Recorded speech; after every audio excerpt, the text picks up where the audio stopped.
Ravens coming in with the undying pickup here. So you look at their lineup, ET, they're not presenting too many weak points as of right now. They're going to have a relatively stout front line. I guess maybe you can count Rubik among the squishier heroes, but if he's on the front line, Ravens have already done something wrong.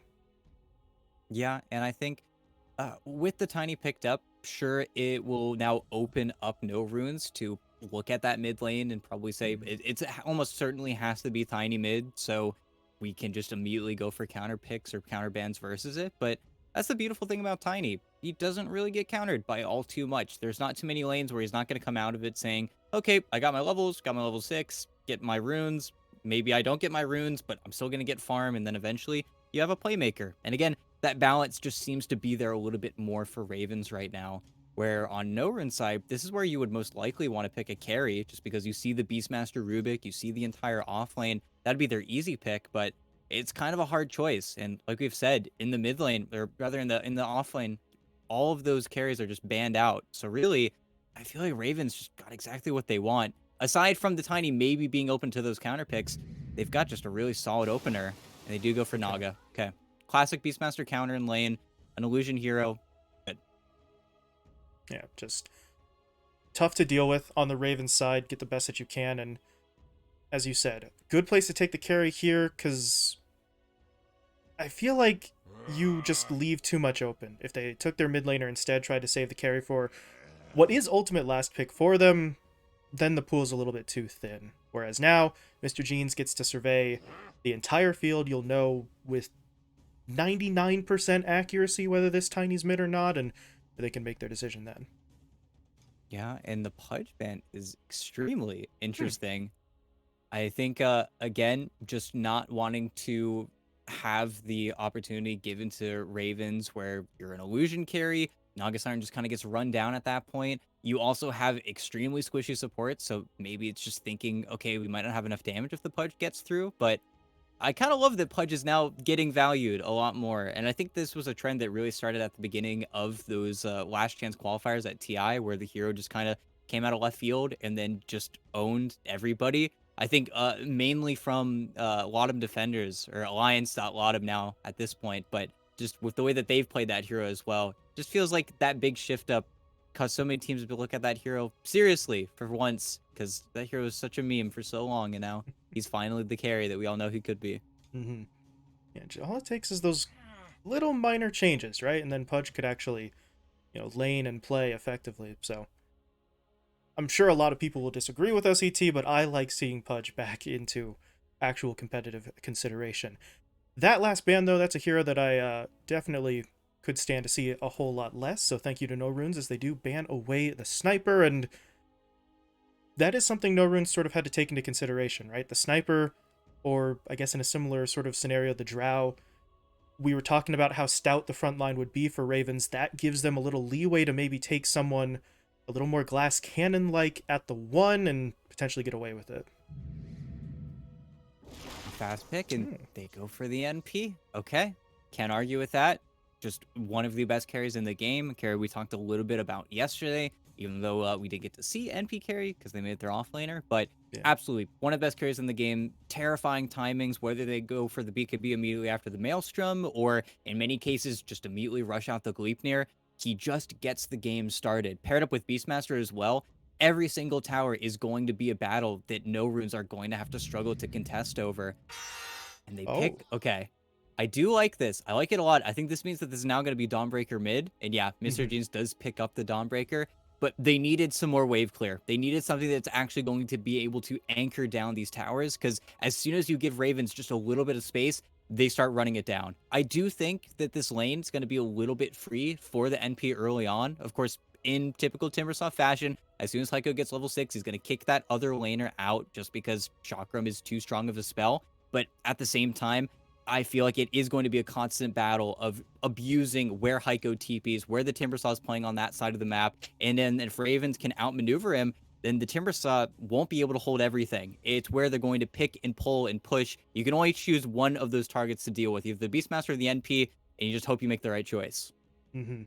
That is realistically the best way the Ravens have to play it, because if you just let Heiko sit there and farm, we know what Farm Timbersaw does, right? He just goes flying through the middle of the fight, and you have a fair few number of strength heroes here too on Ravens that are not going to appreciate that damage coming out. So, well, I mean, it sounds simple, right? Play aggressively, don't let the Timbersaw do what he wants to do, and you should be okay, but it's a big if. No, it certainly is a big if, and I think that's also where, coincidentally, I think the Dawnbreaker is going to be a massive buff up here for Mr. Jeans, because that's another hero that can also sit in one of those side lanes, be very passive, just sit back, farm. Whenever the fight does start, he just Soul Guardian ins, probably off of just a simple Earth Spike from the Lion. But that's something that the Timbersaw doesn't help with. Even though I think he's going to be able to hold these towers much longer than any other hero they could have picked, they've got one stun. They effectively just have Earthspike. They've got the entire Lion kit, and then they've got an Ensnare from Naga. But lockdown-wise, NoRunes do not have a lot to play around with. It's where those spells are going to be so valuable, and how they actually land is going to be everything in the team fights. Mm-hmm.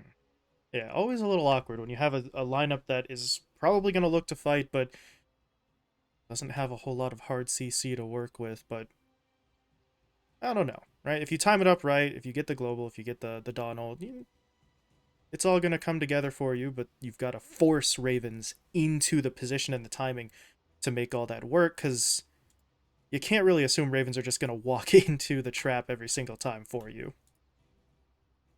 No, and it's also where Ravens, with their type of initiation, it's very instantaneous. They're going to blink out a toss. They're going to roar and run you down with the beast. Every lift could be a play. It's where their side lanes are just beautifully set up for the Nature's Prophet as well, where all you need is a Rubik to start it off, and then you can't TP away from him. It's probably just a side lane kill. It's where I think, especially for the Lion on No Runes, you have to be so careful if you do have to take time and then build up your Blink Dagger, because you could just be a free pick on the map that the NP just sees, he just TPs in, him and a friend just equals a death. Got to be very careful, because again, you're very fragile until you get items like Force Staffs as well. Even the Silencer is very easy to just take down. Mm-hmm. And of course, just to let you know, in case you didn't sort of notice yourself, we do have a couple of DCs here at the start. Looks like Mini is still out. Nuages is returning as we speak. DC symbol has disappeared from him, so he is coming back, and hopefully we get this underway pretty quickly. But I believe we are playing on the Argentinian server. Always that sort of compromise ET that we see with some of these some of these South American squads, because despite what a lot of people may think, South America is a pretty big continent, and the difference between Peru and Brazil is pretty substantial ping-wise.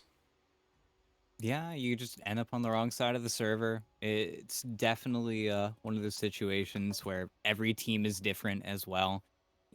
It's where, fortunately for a lot of us, all the serious Dota gamers in NA are on the East Coast. Cough, cough. But, Damn. you know, Throwing some it's shade out okay. there. I mean, if US West just had better servers, then I wouldn't complain so much. But the servers are quite literally just worse, it seems, at times. I don't know. I have worse ping to US West than Europe sometimes. So I don't know. So something's up over there. But I can't throw too much shade. It's just the better coast. I don't know. I'll throw that shade, though. All right, well, that's Respect. a little rude, but we're all entitled to our opinions. Let's put it that way.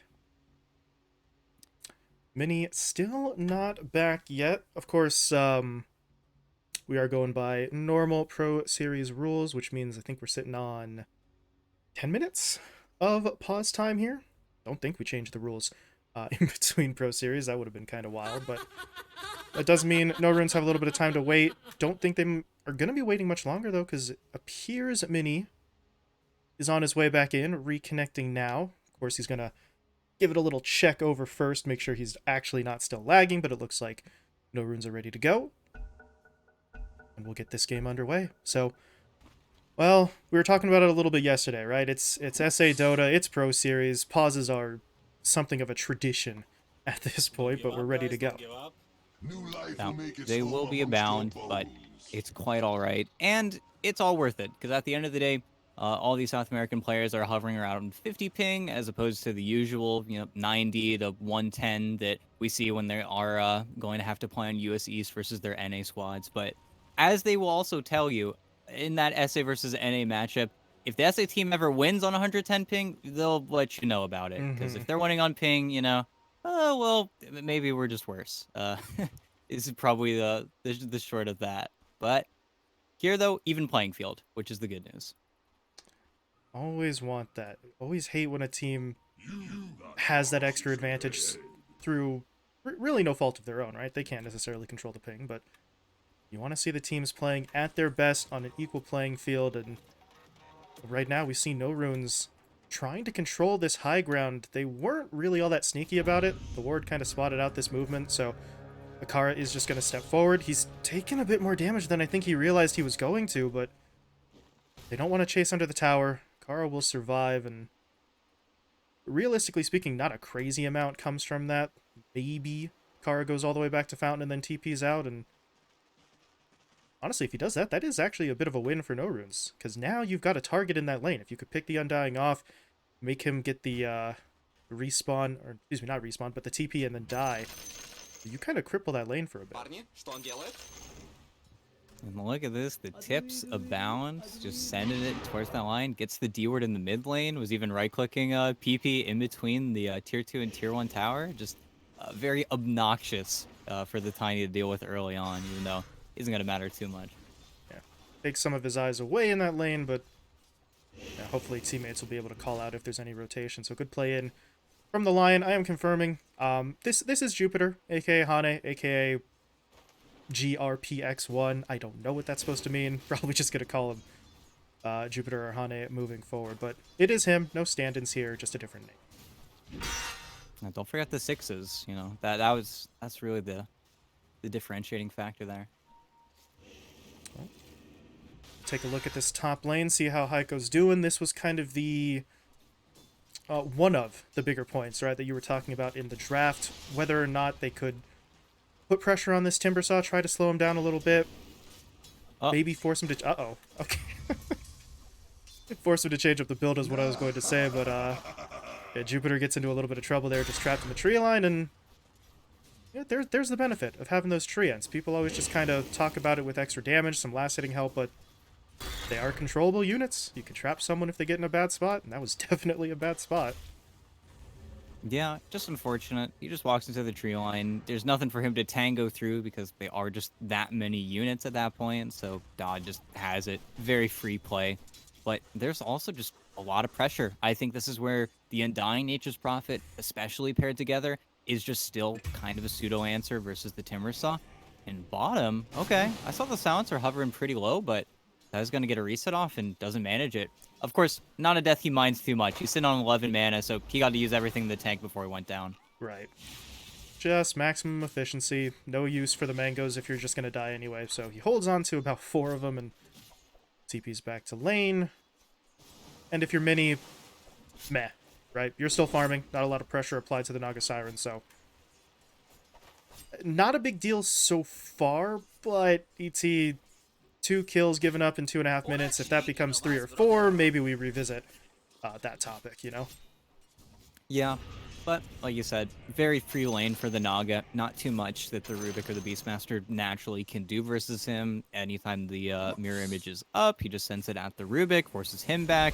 All Benjis can do is maybe find a cheeky deny here or there, but it's really just not a situation you can ever win here.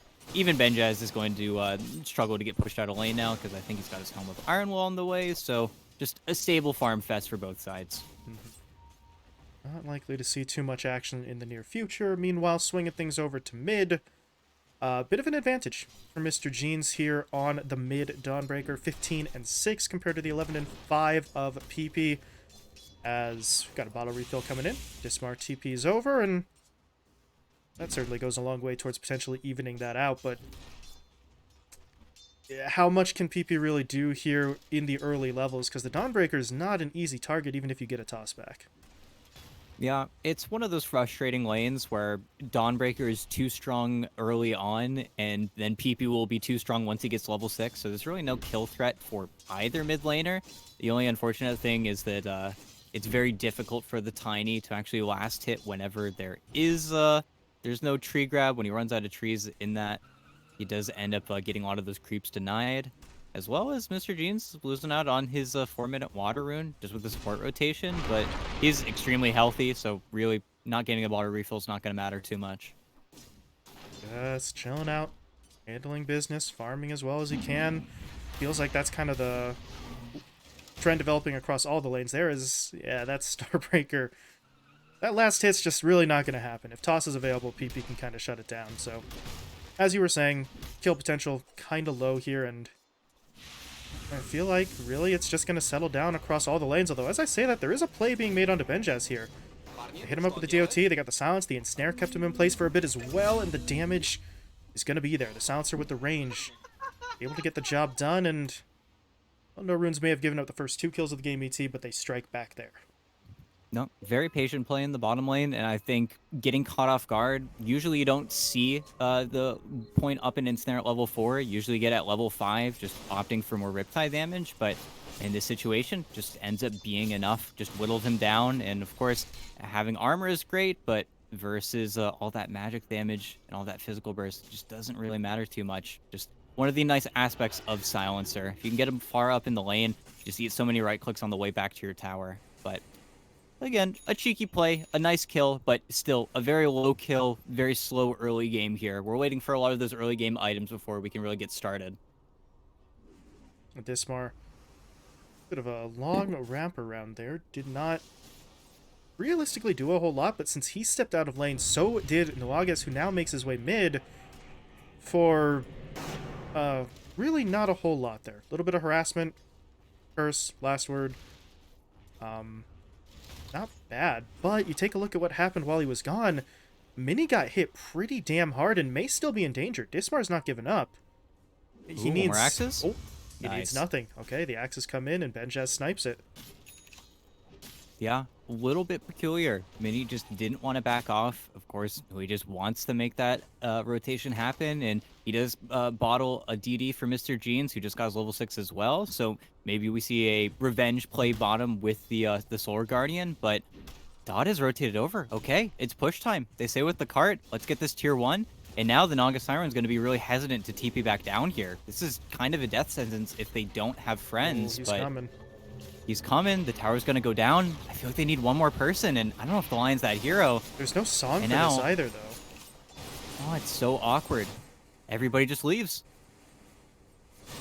That there's no sugarcoat. That sucked. I mean, Mini's back, he'll farm, but you brought Jupiter down here to sort of act as that extra man in case the fight comes through, and I mean, now he's stuck. What does he do? Like, he could maybe rotate back towards mid, try and make something happen there, but his presence in this bottom lane isn't really going to do a whole lot, although, well, hold on a second, because Benjas just got stunned by a There we neutral. go. Yeah, that's unfortunate. Solar Guardian comes in. Ooh, they don't quite hit with the Starbreaker, but they won't need it, so... Oh, that Centaur does some work, I guess. That's entirely unplanned from NoRunes, but hey, Jupiter sees an opportunity and they take advantage. Yeah, and that's the setup they have to go for. And honestly, because there's a Timbersaw in the top lane, having nothing to do on the Lion is kind of all right, just because Heiko wants that alone time. And of course, now he's level 6. Now it means if Dodd does show up in the lane here, he might just have to look for a TP out pretty soon, just because the Timbersaw should be looking to get that pressure back on him. But in the river, okay? Another little skirmish breaks out, one where they just kill the Undying, keep using that deity rune. And Mr. Jean's got the Tombstone there as well, so an extra 175 into his pocket. Maybe there's a response there. Dismar didn't quite get the lift onto the high ground, but they've got the damage to get it done anyway. So Jupiter goes down. Mr. Jean's trying to fight for the rune, but without it, his health and mana is just way too low to do anything. Just a little bit too much going on there. Just a battle for an illusion rune. Not even the most impactful rune, but, you know, people will die for these things. It's quite alright, but I think right now, though, I think both sides are just kind of satisfied with where the game stands. NoRunes don't want to make another play, or at least they don't need to make another play until that Solar Guardian's back up. They're still farming pretty fantastically on the Timbersaw. You are giving space back over to Benjaz, who is just taking over the jungle until that Nature's Prophet can actually farm Ancient sufficiently. But again, everybody's just having a good game. It's one of those funny games where nobody is really getting shut out.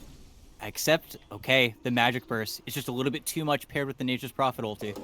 And well, the thing you always say, ET, with the Timbersaw, you have to catch him between the waves, catch him between the stacks, and that's exactly what they did. No reactive armor when he gets hit up. How much is he worth? 352 across three heroes. Not a bad bounty at all, and this is going to be the play for Ravens, right? Can they sort of maintain that pressure? Bottom lane being taken this early was great, but now don't let Mini free farm. Don't let Heiko just control the jungle all for himself and really keep that pressure on. Mm-hmm.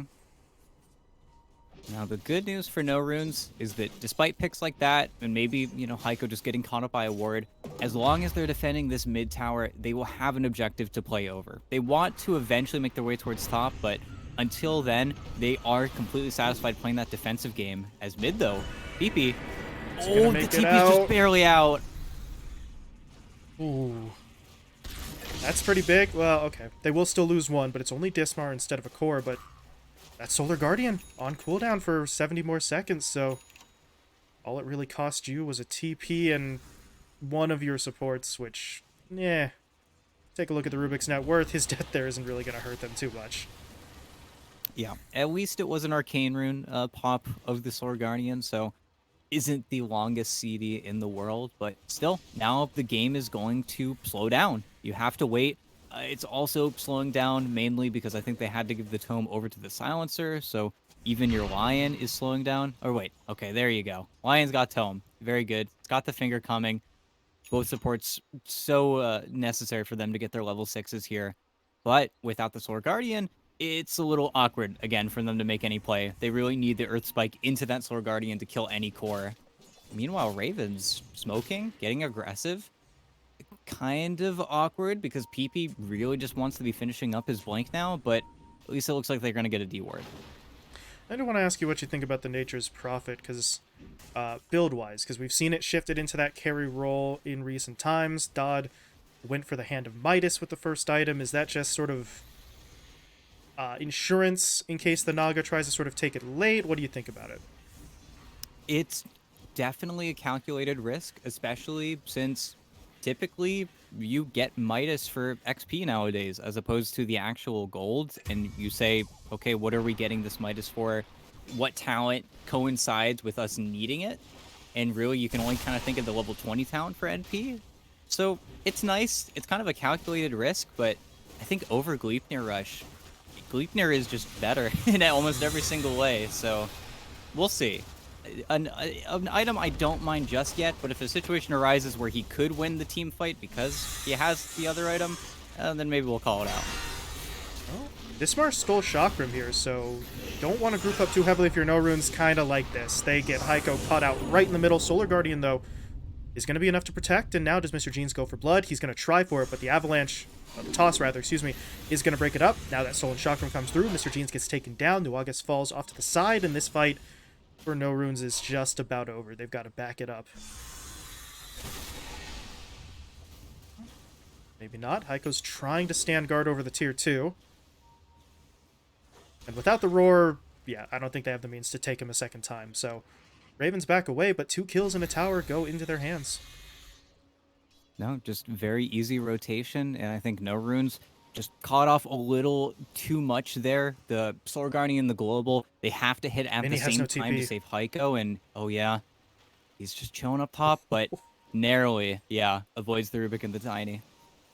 That could have been bad. Courier did just deliver a TP, so even if he had been caught, it would have delivered in the middle of it, but yeah, if you're Mini, you don't want to get caught in that situation no matter what. I believe he isn't holding a point, so there wouldn't have been a song there, so he is unbelievably fortunate that he was able to pass him by. Yeah, and despite giving away your mid tower, and of course now the map does feel awkward for NoRunes, just means that they're going to have to defend these tier 2s instead, let the waves get out a little bit further, which is not going to be too fun.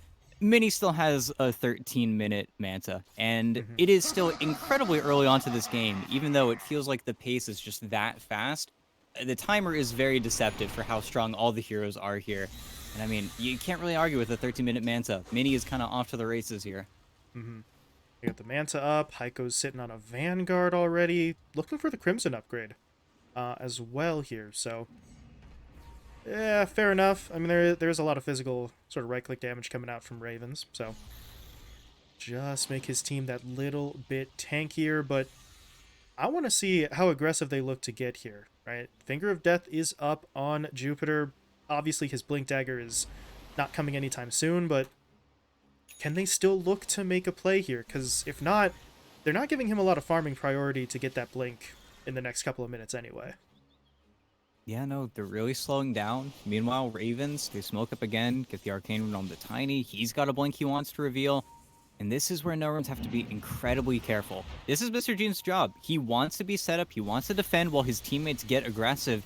And that's exactly what's going on now. But if Ravens bring the fight to you, they pick off the solo hero early, then NoRunes will not be set up for that. And again, Heiko is just caught a little bit too far away from the objective. So that's a free tier 2 and a team fight I don't know if they want. PP's going to go for it. There's going to be the global in response, though. Solar Guardian now coming in as well. They quickly take down Dismar.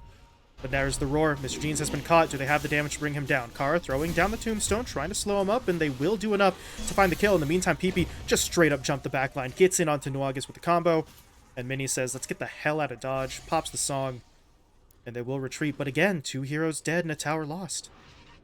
Yeah, it still comes with that issue, and I don't know if they need to start initiating with the song or what's going to be the main idea, but until that Lion can connect, it is just global Solar Guardian. You hope it hits the target that you start on, but there's no other disable. Until the Lion finds that follow-up, it's just not happening, and with your big ultimates already used, this is the easiest Roche Ravens could ask for. There's absolutely no way for NoRunes to contest.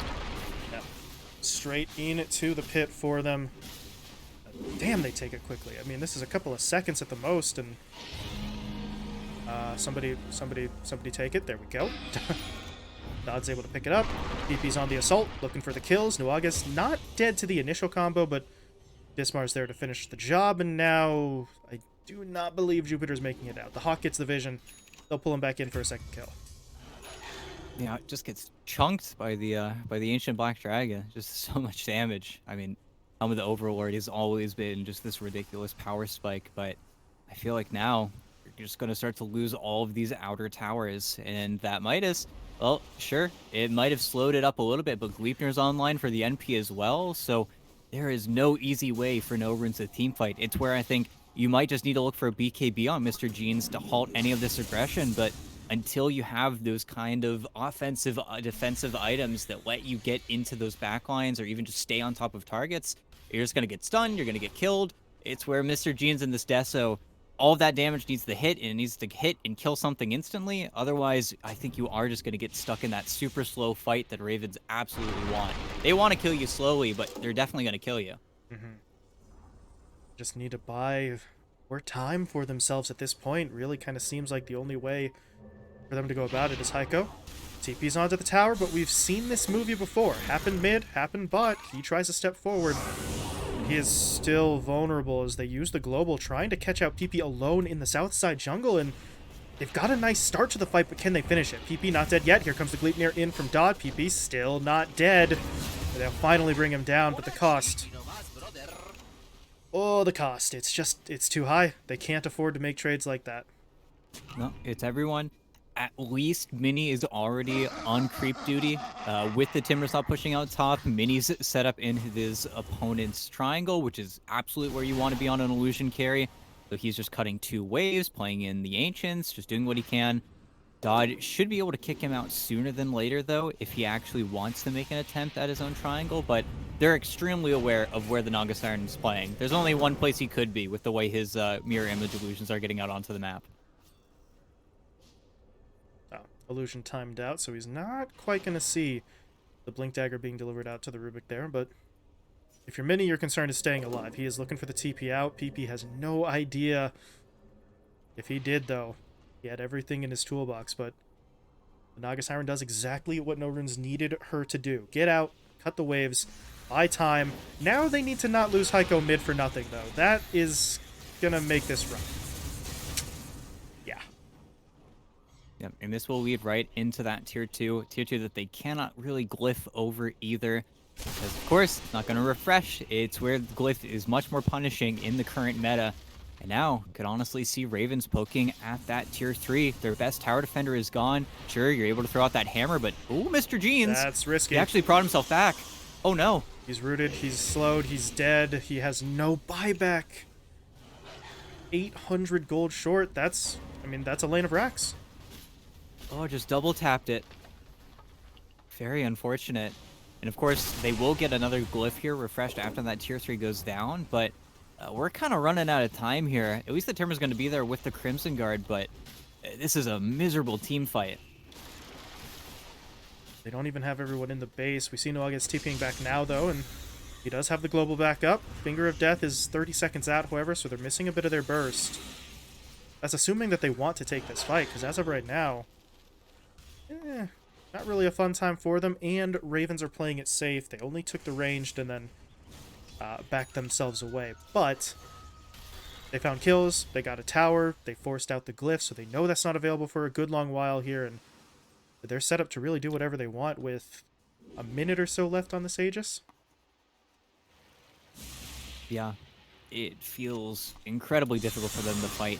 At least with the Nature's Prophets item progression, it's not like he's going to be slotting out this Aegis for a BKB. He's greeting out, getting a full AC before he gets any defensive item. So that could be an opportunity for NoRunes to maybe find a smoke play with the Lion Blink, no less. So maybe that's going to be their big opportunity to turn this game on its head. But the big reason why Raven's back out of there is they see Mini back in the base. So now you just choke the map, you stuff him in there, and there's only 1 or 2 places NoRunes could theoretically be here. He's going. That was It's early. very aggressive. That forces the global, unfortunately. Can they get anything out of this? Dodd still has 10 seconds, so if he's going to go down, now is the time. But they're keeping him alive. They're even going to toss him back. There's the song, though. Mini says, let's fight. They've caught out 2. Do they have the damage to bring them down, though? They'll finish the tombstone first.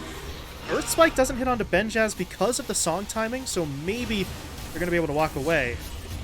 Akara certainly won't. He does go down, but this is starting to get a little bit awkward. Backline is collapsing. Dodge just goes straight in onto 3. All 3 of them are dead. The other 2 are now stunned up by that Avatos combo, and it's all falling apart. Heiko's going to try his best to fight, create a distraction. But Mini, are you coming or going, bud? You got to pick one. He's going to try and stand and fight, but other than killing Dismar, I don't know that there's a whole lot he can do, and he may not even get that kill, ET. He's in some trouble looking for the TP out, but there's just too much damage. Oh, and it would have been such a great play, but they lose track of the Aegis, I think, there just a second. A situation where Dodd was okay to die, and maybe he didn't want to die, but he was ready for that play to be made, and then you use everything to try and keep the Nature's Prophet around, and it just doesn't work for you, and then he just goes to town. There's nothing you can do versus him.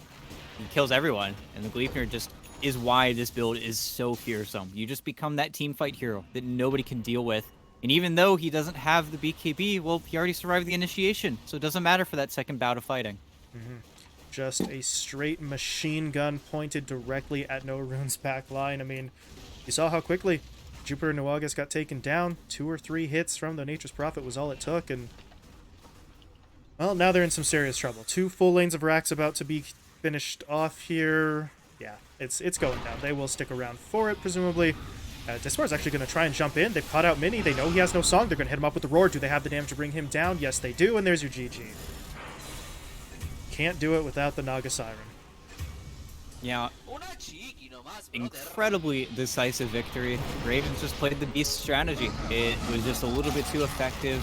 I think NoRunes had some good ideas, especially with the Timbersaw last pick and the Dawnbreaker just saying that they're the ones that needed to hold the lane. But execution-wise for those defenses, they did not feel long enough. It didn't feel prolonged. It didn't feel like NoRunes were able to buy the space that they needed versus Ravens to allow that Naga Siren to be farmed enough to carry this game. As well, I think, as Mini going or feeling pressured enough, even though he had a 13-minute Mansa, having to go for Heart right after just feels like he is constantly battling for survival, didn't get to go for the Orchid build. It just felt like there wasn't very much kill threat. And then I think you also look at the fact that with this Dawnbreaker and with this Timbersaw, well, if you unsuccessfully defend your towers, well, you're not the best team fighters. So maybe we needed more team fighters. It couldn't have just been up to the line, because every single time we saw Soul Guardian land without an Earth Spike, it fell flat on its face. And then Ravens just played a draft with very few holes that easily got objectives, They just played the map 10 times easier than what NoRunes tried. And I mean, we were already, as politely as possible, sort of questioning the Lion pick in the first place, right? Ends up 0-5-3. That's not entirely Jupiter's fault. He gets put into a rough spot. His blink comes basically at the end of the game, but you already take a hero in a slightly awkward composition, then the level of play doesn't really give him many opportunities. I think we saw him use Finger like one time, genuinely, in that game, so wasn't the greatest of opportunities for the Lion pick to succeed. Yeah, it's one of those problems where Lion just kind of power crept on a little bit. You know, if Lion was a Snapfire, then we would have maybe more to say. Or if Lion was a Rubik, and of course, Rubik stolen, whatever, But it's where the hero just doesn't have a very great place in Dota right now. Just a 4 position that doesn't provide wave clear, doesn't have one of those big team fight ultimates, is very singular damage. It's tough being a Lion, but it's okay. Game 2, get it out of their heads. They've got a lot to look forward to here. And I think maybe time to prove themselves a little bit more. Get Mr. Jeans on maybe an earlier hero pick, draft a little bit more aggressively for him, and then maybe the Pango comes out in phase 1 and we get to see a little bit more. Because I feel like this was just so much of a wash that NoRunes didn't even get the team fight. I feel like game 2, Mm-hmm. it's time to play some Dota.